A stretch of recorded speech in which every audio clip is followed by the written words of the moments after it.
फलियार में मूंगफली के दाने बहुत प्रभावशाली होते हैं। आलू में समा का चावल डाल के मूंगफली के दाने मिलाकर खिचड़ी बना करके भी आप ले सकते हैं। आप यह व्रत आप जरूर कर लीजिएगा नवरात्र को, आराम से हो जाएगा, कोई दिक्कत नहीं है। वो पहले तो लगता है कि रोटी कैसे छोड़ेगी कैसे छोड़ेगी, हम लोगों को 10 महीना हो गया, मन ही नहीं होता है, बिल्कुल ऐसा भूल ही गए हैं, बिल्कुल मन करता ही नहीं है। और ना ऐसा लगता है जी मर गए मर गए मर गए मर गए, रोटी छूट गई छूट गई छूट गई छूट गई, कुछ नहीं ऐसा लगता। ये रोटी आदत में आ जाती है इसलिए लोग खाते हैं। अन्न छोड़ना कोई ऐसी बहुत बड़ी बात नहीं है, अभ्यास कर ले आदमी, कोई बड़ी बात नहीं है।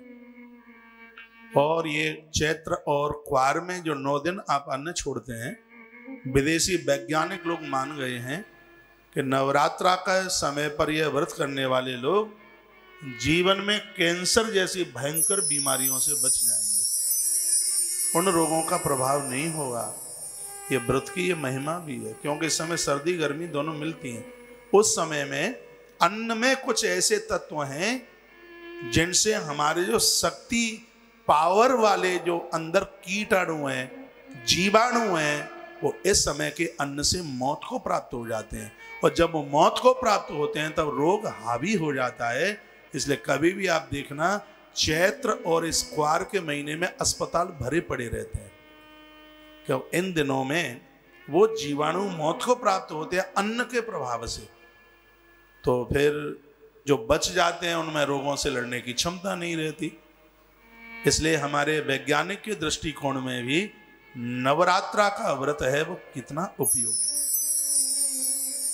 और मैं निवेदन करना चाहूंगा, जो पूरा दिन का 24 घंटे का अन्न नहीं छोड़ सकते हैं तो एक समय का तो छोड़ ही सकते हैं। एक समय फलियार ले लीजिए और एक समय आहार ले लीजिए। एक ऐसा ही नवरात्रा का व्रत है, इसमें आप रात को भी भोजन ले सकते हैं। रात को आधी रात पर नहीं, आरती पूजा करने के बाद शाम। नहीं तो ऐसे बहुत अनुष्ठान हैं जिसमें सूर्य अस्त होने से पहले भोजन लेना पड़ता है, लेकिन इस अनुष्ठान में तो आरती ही शाम की तब होती है जब झुरपुटा हो जाए, अंधेरा हो जाए। रात की आरती तब होती है। इसमें संध्या की जो आरती है, सूर्य अस्तांचल को चला जाता है, गोधूली की बेला होती है, मां भगवती जगदम्बा की आरती उस समय होती है। इसलिए इसमें दुर्गा सप्तमी में रात्रि सूक्तम जैसे पाठ, जिनका पाठन ही रात के समय में होता है, वो सब आप सुनेंगे। बस थोड़ा टाइम निकालते रहिए। मुझे पता है आप बहुत व्यस्त हैं, इतनी व्यस्तता में भी यदि कुछ टाइम आप निकालोगे तो घाटा कुछ भी नहीं होगा, फायदे इतने होंगे। तो मैं गिनाता रहूं तो टाइम कम पड़ जाए, इतने फायदे होंगे। इसलिए सुनते रहिएगा।